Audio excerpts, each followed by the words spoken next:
I'm usually someone that doesn't love when Jordan Brand takes a certain colorway that's very synonymous with a certain shoe and then just shove it onto another shoe. So you have the True Blues on the 3s, the Grapes on the 5s, the Chicagos on the 1s, and of course, the Cool Greys on the 11s. So when initial images of the shoe first came out, I was like, here we go again. But on second look, doing a double take, when I got the shoe in hand, whew, I was wrong. I love this shoe. I really do. Now, out of all the Jordan 2s that I have, out of all the Jordan 2s that Jordan Brand has been shoving down our throats, now honestly, this might be egregious because I do have the OG Chicagos.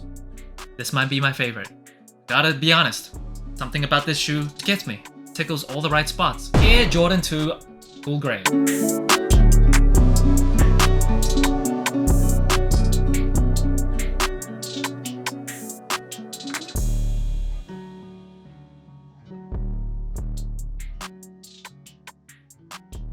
This shoe dropped on May 4th for $175. It is a woman's exclusive, but most sizes are still sitting on Nike.com. If you have very large feet, I don't think you have a chance to get this shoe, but if you don't, like myself, I'm a size 9.5 in men's, had to grab them. They are very easy to get right now. If you're on the fence, I would recommend you checking it out. Because this shoe, this colorway, I think it's beautiful. I think it's so underrated. I don't know why no one else likes this shoe. Look at how beautiful this thing is. This gray is my type of gray. I really like gray in general. It's just hard to deny, especially with the ice blue accents. Perfect. Look at the ice blue piping on the mid panel. That is just beautiful. I love how it pops. I love how it stands out. If there was a shoe that would define ice cold, I think this would be it. So nice. And overall, this colorway reminds me of the Jordan 5 Bluebird. I love that shoe. The Jordan 5, my favorite silhouette, with this kind of color, this tone. I know it's not the same, but it just reminds me of it. Love it, love it, love it, love it, love it, love it, love it. Now the upper sole of the shoe is a nubuck base layer with suede overlays. Have seen on some early articles when this shoe first was leaked, when the images first surfaced, people were saying that it was an all suede upper sole. Definitely not the case. The base layer is nubuck. I know sometimes the two materials can get a little confusing. This one, base layer, no doubt about it, is definitely nubuck. It's not that furry, kind of fuzzy nubuck that's on the Jordan 4 Thunder that actually released just today as of filming. Don't love that nubuck. That's like a synthetic nubuck. Like this one. Feels much better. And with this nubuck, you can see the grain, because nubuck is technically just another form of leather.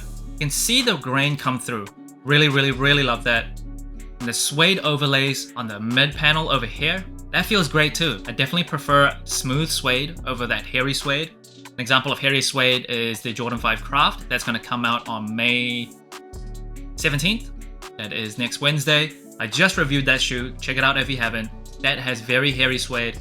This suede, much smoother. Now, a very distinct feature of the Jordan 2 is that TPU heel counter. Feels kind of like rubber, but a little stiffer, but not as stiff as, say, like acrylic or something.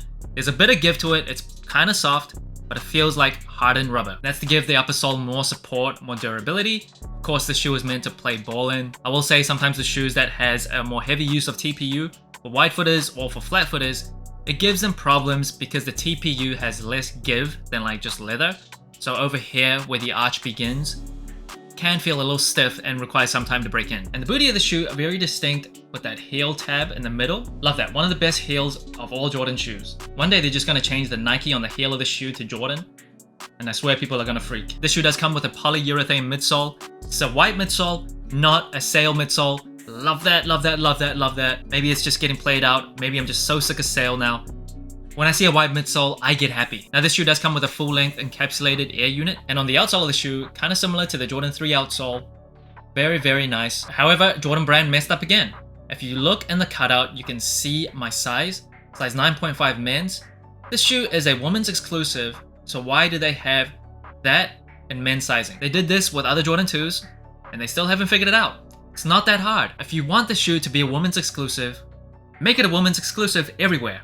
From the whole shoe. It's not that hard. If you're gonna make the size visible on the outsole, make it the correct size, the woman sizing. It's the details. It's the details, Jordan Brand. The Jordan 2 tongue, one of my favorite out of all Jordans. See that Wings logo right in the center.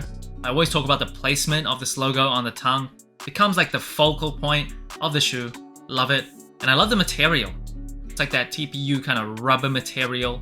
Feels so nice. Feels like an eraser. If you haven't touched that before, I just really like how that looks, especially in this colorway. Whew. Love it. I really love this shoe. Only complaint I have is the material on the tongue, super synthetic.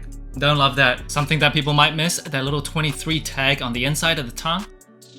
And the ventilation on the Jordan 2, probably one of the more unique patterns that you see on shoes. See the ventilation go all the way around the shoe, and then up the tongue, and then also right under the Wings logo. Love that. I used to not love it. Like on the Jordan 2, what was that shoe called? The Jordan 2 Nina something. I can't remember. Just search Jordan 2 Nina something. You'll see they get rid of that ventilation. I thought I preferred that look better, but the more Jordan 2s I get, the more they shove it down our throats, the more I like this ventilation pattern. Now moving on to the inside of the shoe. One of my favorite things about the Jordan 2 is the padding on the ankle collar.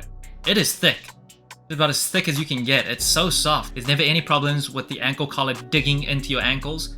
I remember in early basketball shoes, like the Jordan 2K3, that had an ankle collar that was like this thin with no cushioning.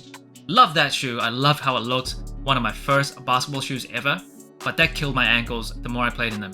Killed me. This one, padding inside is just tremendous. Love it. Unfortunately, no extra laces on this shoe.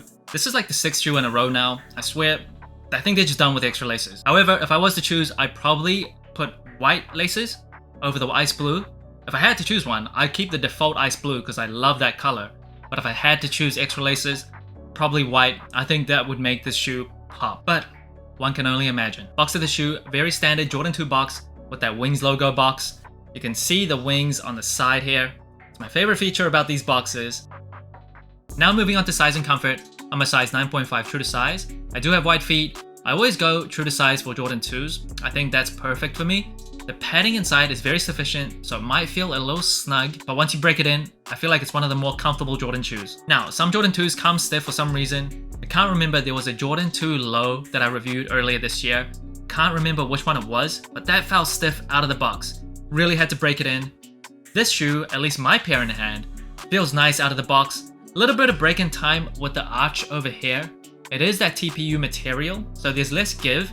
I do have wide feet, so if you're a wide footer, give it a little bit of time to break in. Inside the shoe, the padding, there's so much of it, just can't go wrong. I think if I went up half a size, it'd just be too long. There's a bit of room already for my feet when I go true to size in the toe box.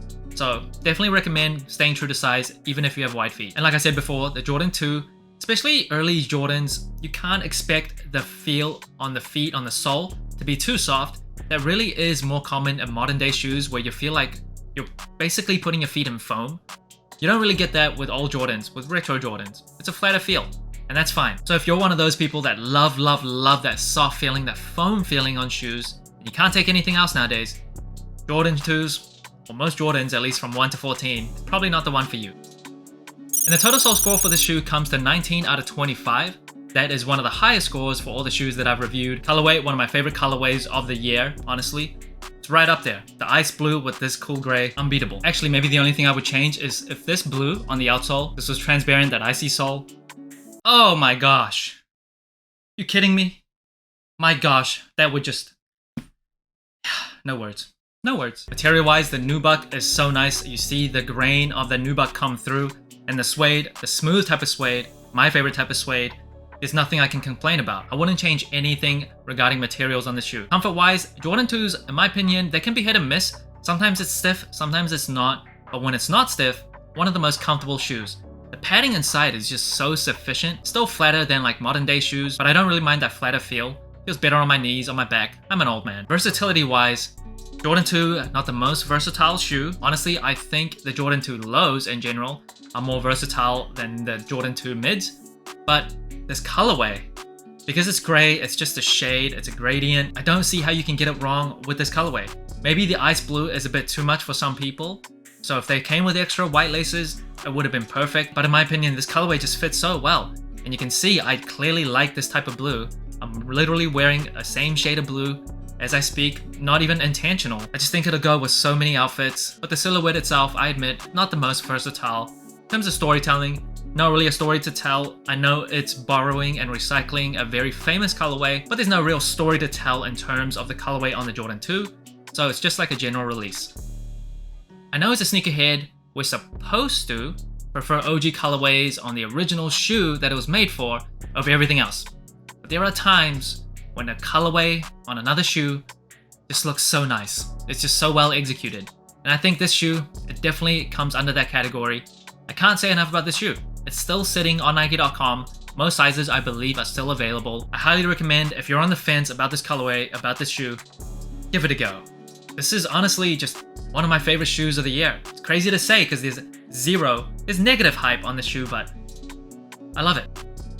Thanks for watching Sole Inclined. Like, subscribe, comment, all that good stuff. Let me know what you think of the Air Jordan 2 Cool Grey. And remember, tomorrow may never come, so wear your shoes.